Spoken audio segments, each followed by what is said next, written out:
Boa noite, pessoal. Hoje estamos aqui mais uma vez para estudarmos sobre esse ciclo de estudos que estamos tendo. E hoje o nosso tema vai ser consciência histórica e ensino de história. Ah, o Jonatas me chamou para falar sobre esse tema lá no começo do ano ainda. Por algum motivo que hoje eu me arrependo, ele ficou sabendo que eu gostava desse tema de consciência histórica, apesar de estar estudando isso há bem pouco tempo, mais especificamente, né?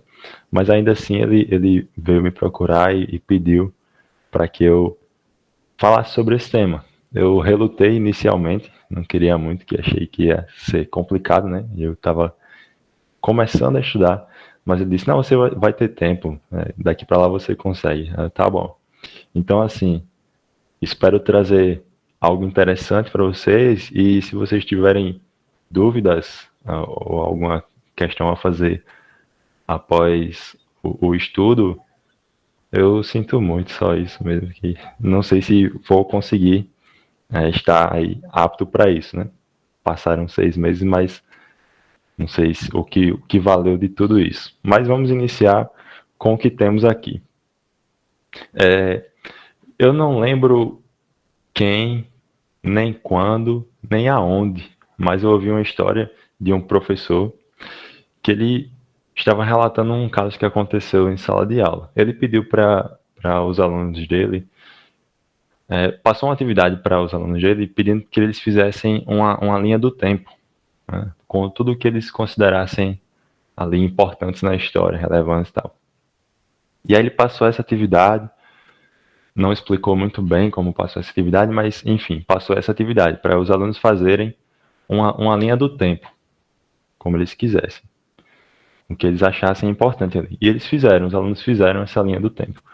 Quando o professor foi corrigir, ele percebeu uma coisa interessante, que muitos deles, muitos alunos, ah, iniciaram a linha do tempo a partir do nascimento deles mesmos.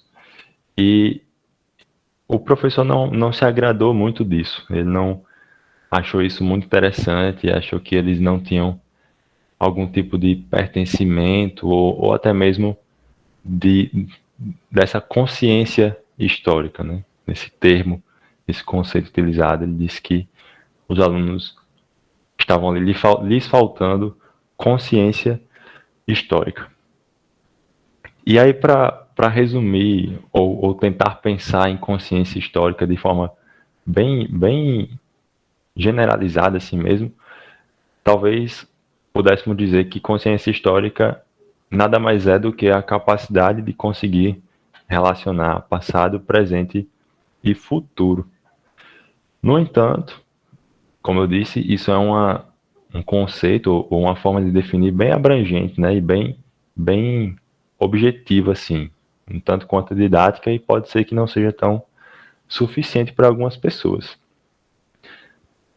Aqui, hoje, eu vou tentar falar um pouquinho de consciência histórica, mas uma coisa que tem que ficar clara a partir do texto base que temos, os conceitos de consciência histórica e os desafios da didática da história, do Luiz Fernando Serri, ele vai dizer que consciência histórica não é um conceito único, não é um conceito que haja homogeneidade de concepção sobre ele, de acepção sobre ele. Então, assim, a partir desse texto que temos como base, algumas posições ou perspectivas do que seja consciência histórica, elas já são inicialmente dispensadas, certo? Então, o Luiz Fernando Serri vai citar três autores, aqui bem conhecidos mesmo no meio da história e da filosofia também, que é o Raymond Aron, o Gadamer e o Felipe Arries. Esses três, ele vai dizer as definições de consciência histórica desses autores não me servem para o meu propósito. Não são a partir delas que eu quero discutir o que vai ser falado neste artigo. E aí, qual é o problema disso? O Raymond Aron, por exemplo, a problemática que o Luiz Fernando Serri vê nele é que a consciência histórica para Aaron está muito ligada quase que exclusivamente ou bem intimamente à consciência política. É uma coisa bem mais especificamente política. E ele vai dizer que não concorda com esse tipo de fechamento, né, de concepção da consciência histórica. Os outros dois, o Gadamer e o Philippe Herriès, ele vai dizer que também não vai seguir a linha de pensamento deles, a perspectiva deles, porque é uma forma de pensar a consciência histórica de um modo muito uh, eles vão dizer, o Gadamer e o Felipe Herrey vão dizer que a consciência histórica ela é formada. Então, o ser humano ele não possui consciência histórica. Ela vai ser formada. E acho que é o Gadamer, mais especificamente, vai dizer que a consciência histórica no homem só é formada a partir da idade moderna. E aí o Serre vai dizer, não é essa perspectiva que eu quero seguir outras perspectivas. E aí quais são, então, essas outras posições sobre consciência histórica que vão estar presentes aqui na discussão que o Serre vai trazer? São as posições de Agnes Heller e Jorn Hilsen. O segundo, ele é mais conhecido aqui no Brasil, acredito eu. Já o Agnes Heller, ele ficou muito tempo meio que fora dos debates acadêmicos, né? Mas o Serre vai dizer que ele está voltando aos poucos aí a, a, a entrar no debate. Mas enfim, falando um pouquinho da consciência histórica para esses dois, né? Para o Heller, a consciência histórica ela é inerente ao ser humano. Por você ser humano, você já possui aí consciência histórica. E isso vai surgir de coisas mínimas, porque o ser humano ele vive em sociedade. Então, a partir do momento que existem mínimas regras de convivência de um grupo, a consciência histórica já está presente ali no indivíduo, já está presente no ser humano.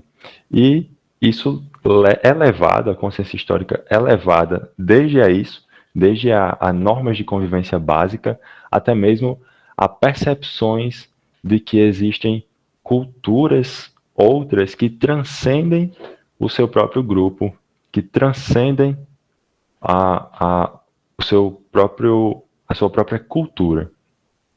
Então, isso pode trazer algumas consequências, né? Por exemplo, pode-se achar uma coisa em algum nível ruim ou em algum nível bom. A relativização da cultura, da própria cultura.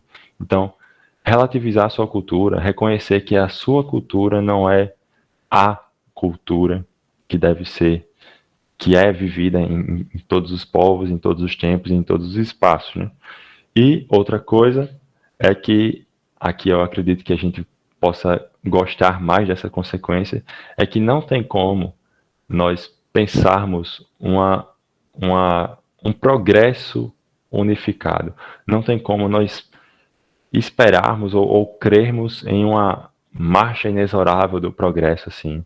Não dá também para a gente se apegar unicamente à nossa racionalidade ou unicamente à nossa própria ciência que desenvolvemos. Né? Não podemos nos basear a nossa vida unicamente nisso, na racionalidade e na ciência. Precisamos utilizar outros meios também e perceber também outras formas de viver, de perceber a vida também. Já o Hilsen, ele se aproxima bastante assim de Heller, que para ele a consciência histórica ela surge de uma necessidade da própria condição humana. Então, de certo modo, também por ser humano, você já possui consciência histórica. Né? Não é o caso dos outros que a gente falou, que você vai formar ou criar a partir de determinado momento uma consciência histórica. Você já possui consciência histórica somente por estar debaixo da condição humana, ou somente por ser humano. E Hilsen vai dizer que a consciência histórica ela pode ser percebida por meio da ação intencional no mundo. A partir do momento que agimos no mundo de forma intencional, ou seja, com objetivos ou finalidades, quaisquer que sejam, isso já é uma forma de consciência histórica, isso já é uma forma de reconhecer a existência dessa consciência histórica. Quando você busca um fim por meio de suas ações, quando você pensa em uma finalidade futura, isso aí, para o Hilsen, já é uma forma de demonstração da consciência histórica. Já é também, claro, uma forma de ação intencional, de agir intencionalmente no mundo. Né?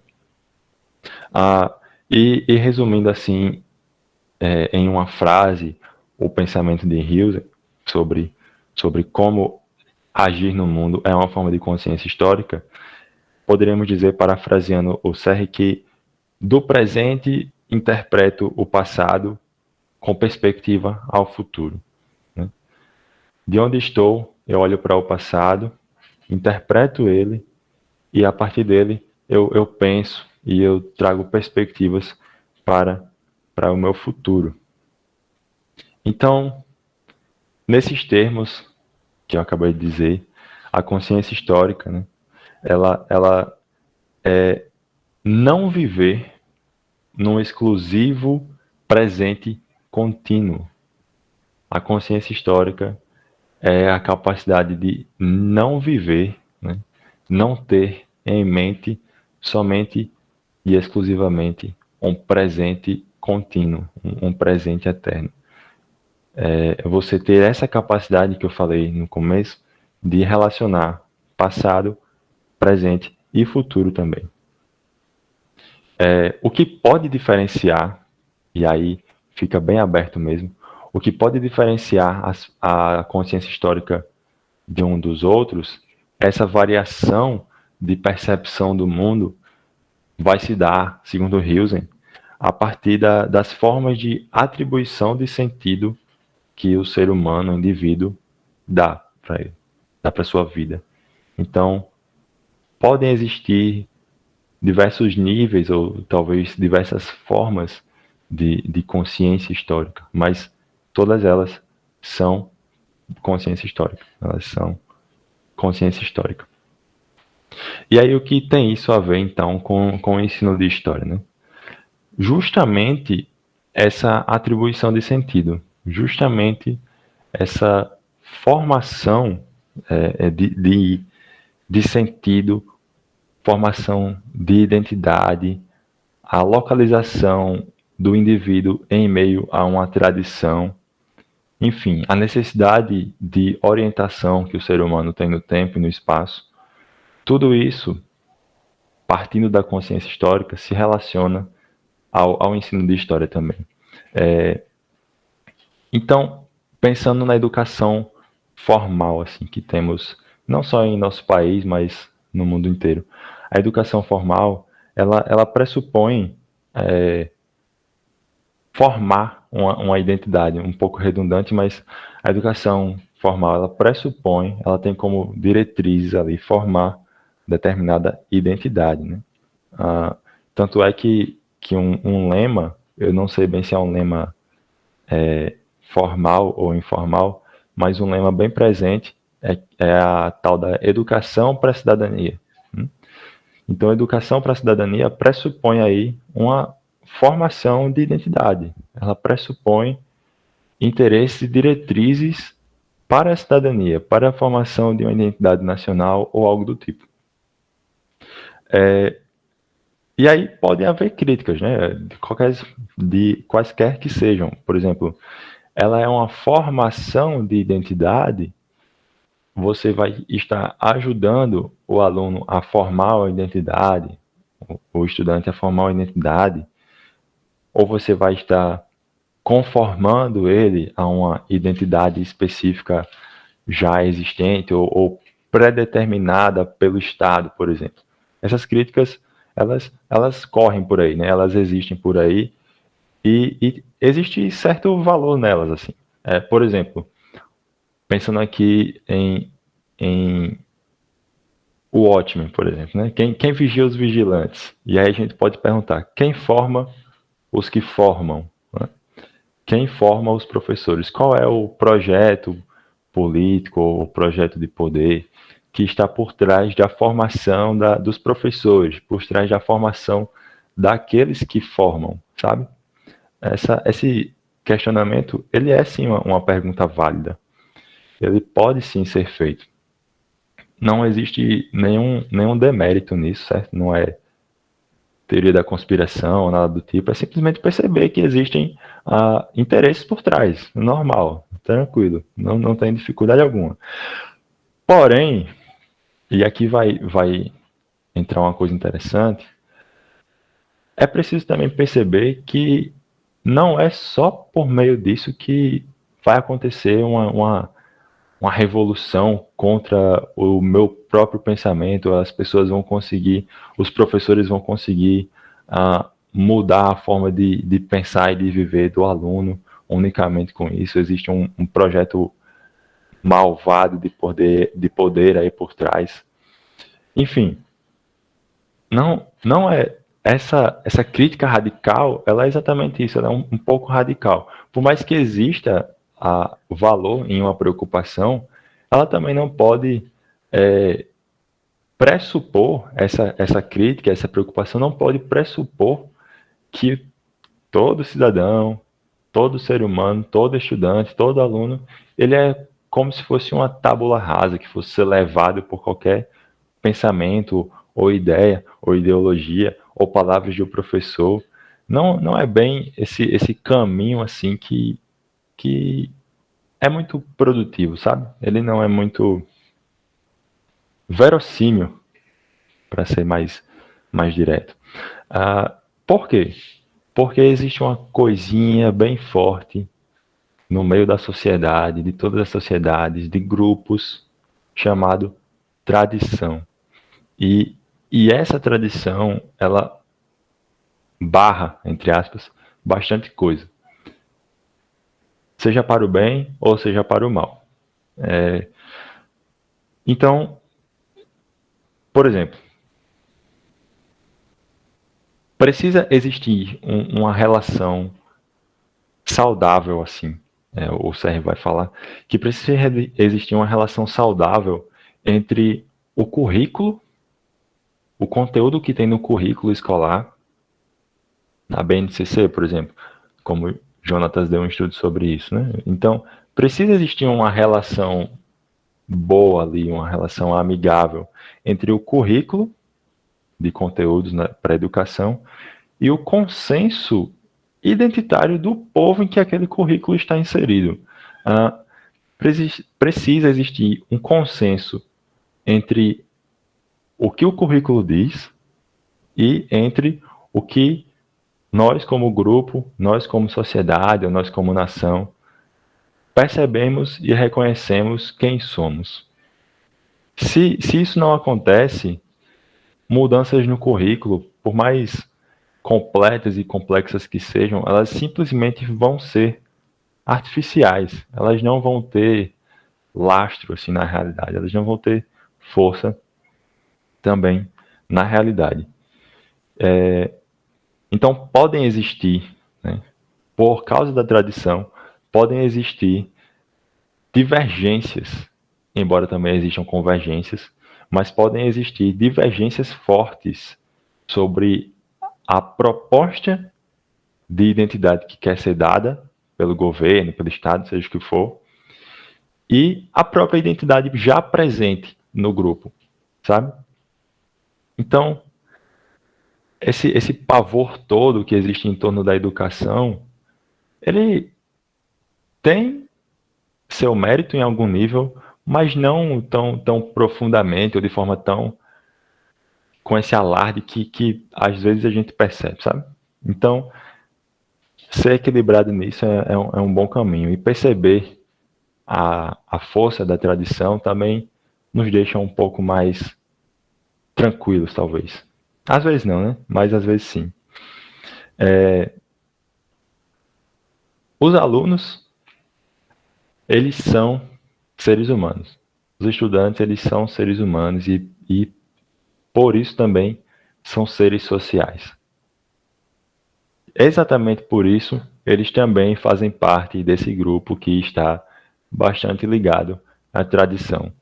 Então, tenha certeza, assim, não é um professor que vai conseguir mudar toda a consciência, mudar toda a cosmovisão, mudar toda a forma de pensar de um aluno, sabe?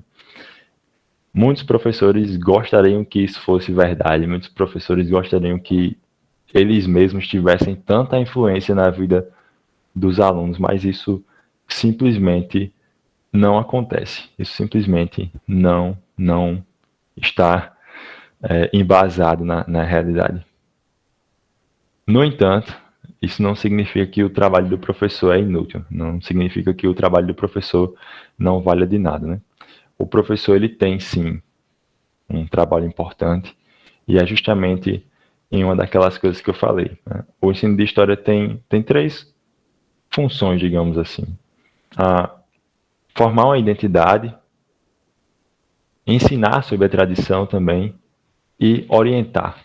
Então, o professor de história, por meio do seu ensino, ele tem essa função de orientação. Ele tem um papel orientador para com o aluno, para com os alunos. Os alunos, sendo seres humanos, possuem carências de orientação. E aqui, usando os termos bem de John Huston mesmo, os alunos possuem carência de orientação porque são humanos. E essas orientações, elas precisam ser feitas e desenvolvidas a partir do tempo e do espaço. Então, elas são carências de orientação que são respondidas a partir da experiência no tempo e no espaço, né? Com perspectiva, como eu falei, para o futuro. Como eu falei também, existem dificuldades nisso, mas também existem benefícios, né?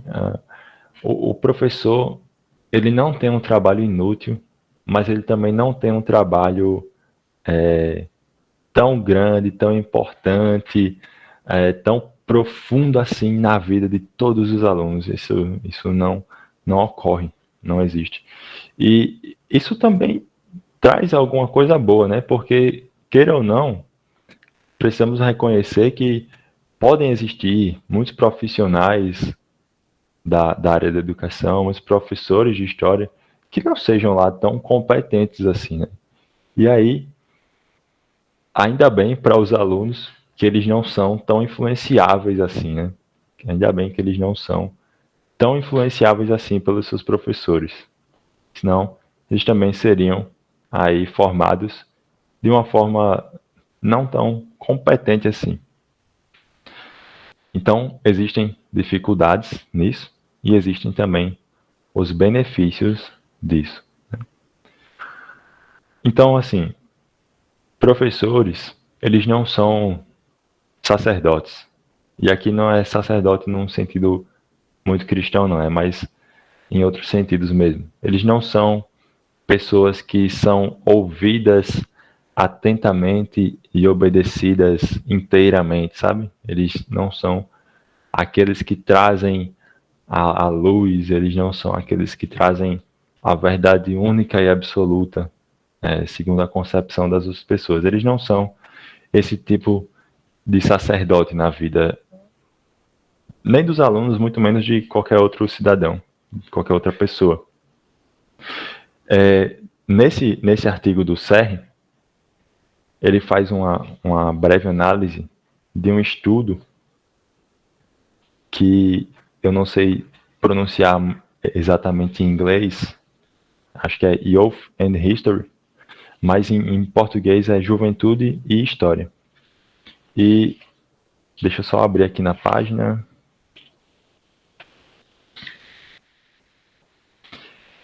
Parece que esse projeto aí, essa pesquisa, ela é bem famosinha aí internacionalmente, sabe? Eu realmente só tomei conhecimento dela a partir desse texto do Serre.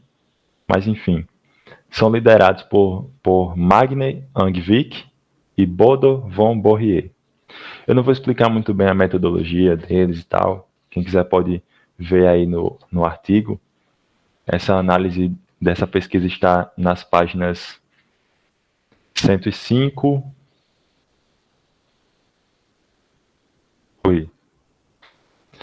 Está nas páginas 105, 106 e 107 do artigo. Eu quero trazer aqui os resultados, certo? Alguns resultados que o CR traz dessa pesquisa. E aqui eu vou pedir licença para ler um pouco do texto. O primeiro resultado interessante que eu quero destacar aqui, que ele vai trazer dessa pesquisa, é o seguinte. A influência do professor de história, isso aqui já é o CR falando, a influência do professor de história sobre as opiniões históricas do aluno é, no mínimo, limitada, como também é limitada a influência dos currículos oficiais de história sobre o trabalho do professor e seu resultado. Então, esse primeiro resultado que a pesquisa traz, ele vai dizer que a influência do professor é bem limitada e a influência do currículo proposto também é bem limitada. Aquilo que eu falei anteriormente de como o professor e o próprio currículo não conseguem abranger e abarcar tanto assim, influenciar tanto assim como gostariam, ou como pensam que gostariam.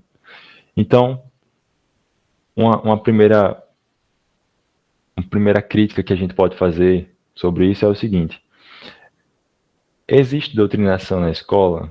Até que ponto existe, sabe? Existe muito esse debate hoje no Brasil, e não é de hoje, na verdade, sobre doutrinação na escola e tal. Mas até que ponto isso realmente é tão verdadeiro e tão perigoso assim para a vida lá do seu filho ou do aluno da escola? Porque esse dado aqui é uma pesquisa bem extensa, certo? E está falando que o professor de história não tem lá muita influência sobre os alunos, sobre a opinião histórica dos alunos. Ela é, no mínimo, limitada. E nem mesmo os currículos escolares vão ter, porque para o currículo ser efetivo em sala, também tem que passar pelo professor, né? E, enfim, talvez isso não ocorra com tanta frequência assim. Então, deve-se pensar e deve-se problematizar essa questão da força de uma doutrinação aí tão, que dizem tão presente nas escolas, né? Não estou falando que não haja a tentativa disso, mas estou falando que o resultado dela talvez não seja tão palpável assim como alguns temem, né? Como muitos temem. Segunda coisa, a própria modernização dos processos de ensino e aprendizagem em história, elas são bem mais restritas, né? São muito mais restritas do que se pode supor. Então, o alcance dessa ação, como consequência daquilo que eu falei, de ter que passar pelo professor e tal, ela é muito restrita. O próprio Estado, a própria burocracia em torno ali dificulta demais o trabalho daqueles que formulam essas diretrizes de educação. Então, achar que só porque existe um currículo escolar ou de conteúdo que é, sei lá, bem distinto de sua concepção de mundo, de sua cosmovisão, e achar que por isso vai influenciar toda uma sociedade a níveis tão profundos, também talvez não seja tão verdade assim. Novamente, não estou falando que não possa existir, mas estou falando que o resultado que irá trazer não é tão grande assim. Por fim, um outro resultado que é trazido nessa pesquisa,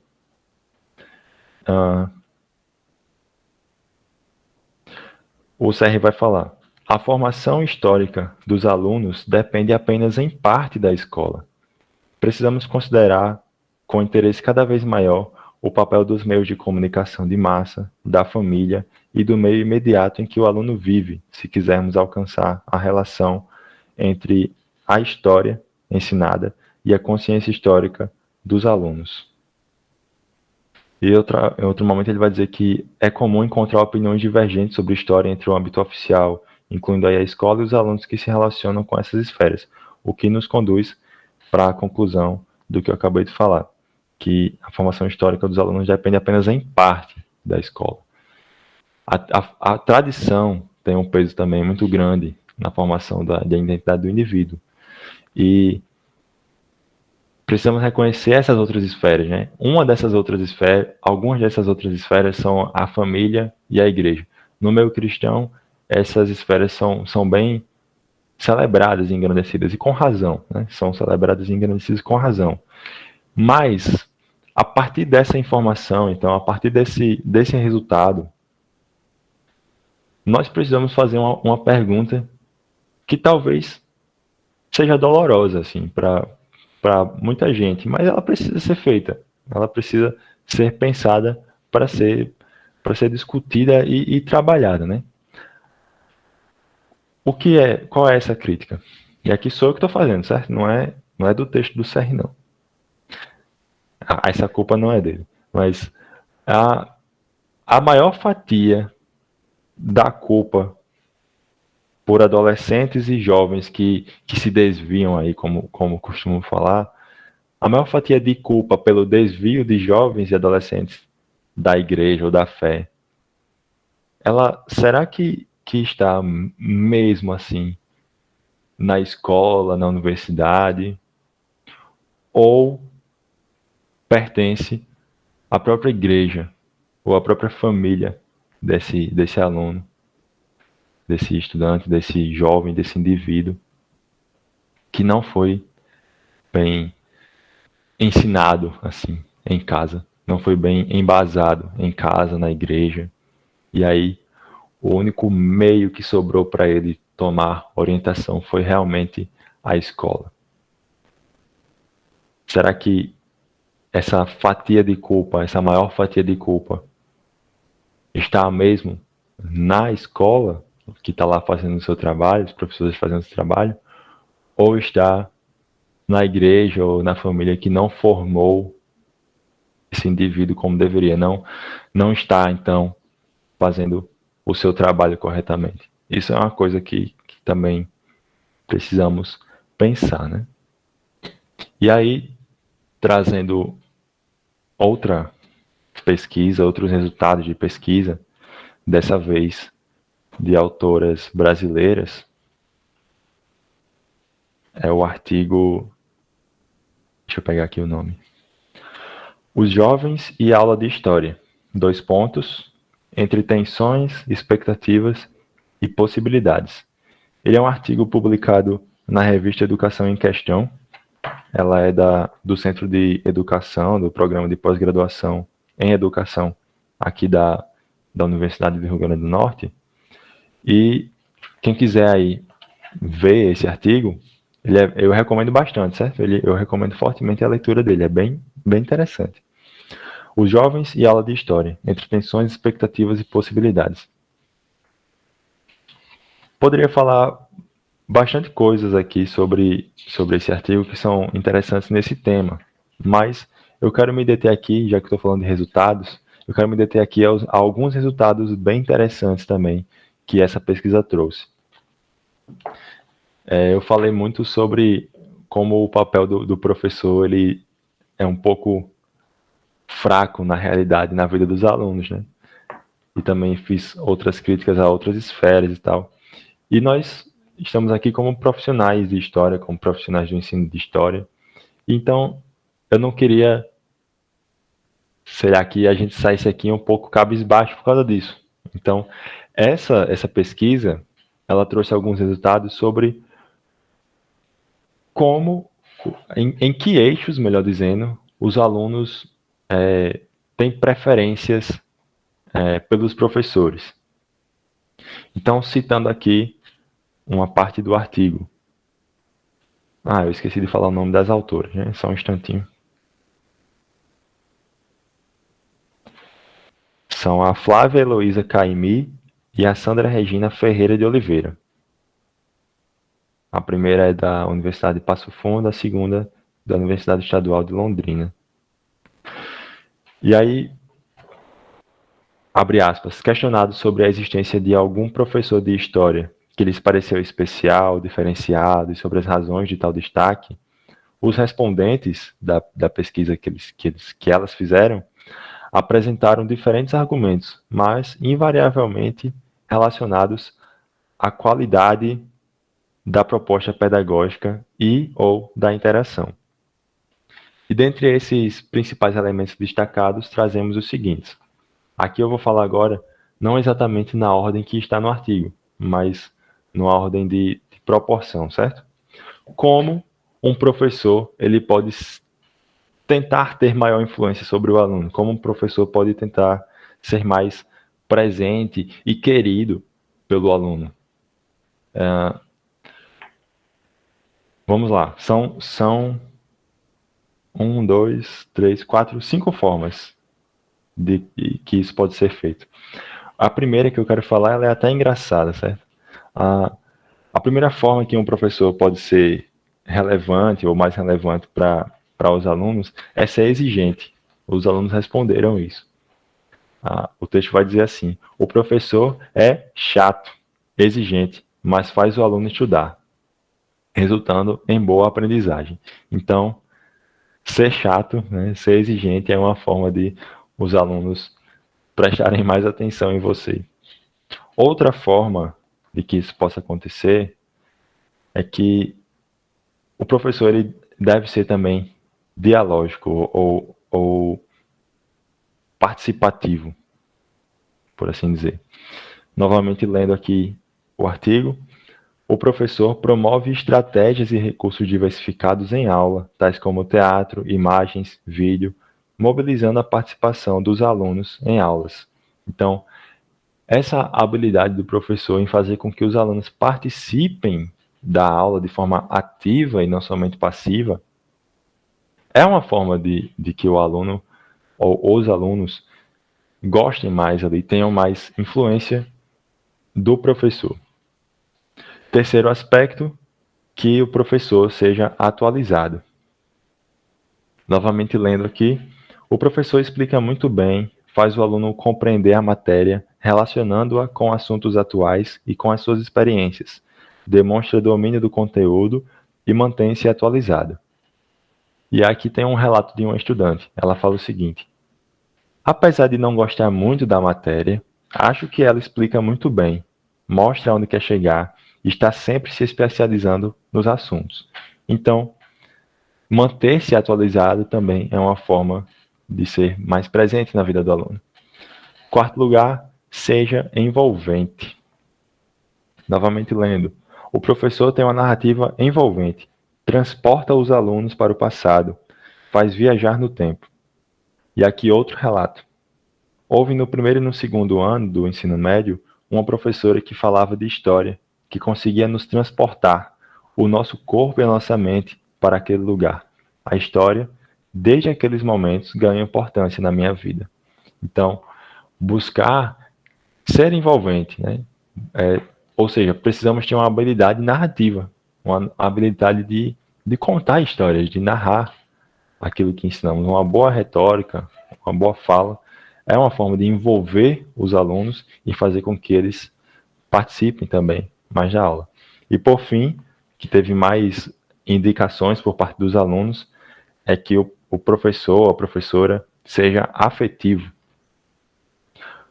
Abre aspas. O professor é parceiro, alegre, extrovertido, ouve paciente os alunos.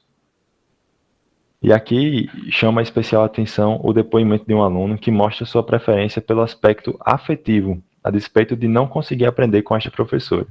Veja só o que a professora fala sobre, ou veja só o que a aluna fala sobre uma professora de português que ela nem gostava da matéria. Eu gosto da professora de português. Eu não domino muito a matéria dela, mas ela é aquela pessoa que sempre vai te ajudar sem querer alguma coisa em troca. Sei lá, ela é aquele tipo de pessoa que gosta de ouvir as opiniões dos alunos. Então daí, Se você por um momento achou que não ia ter capacidade nenhuma de influenciar os seus alunos, aqui tem algumas formas como os alunos podem gostar mais de você e você pode ser mais relevante na vida deles, né? Primeiro, relembrando, né? Seja exigente. Segundo, seja dialógico. Terceiro, seja atualizado. Quarto, seja envolvente. E quinto, seja afetivo.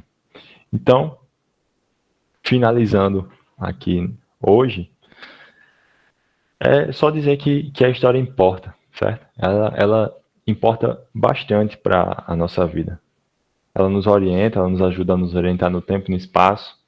E ela também é muito presente, ela é muito presente na nossa própria fé.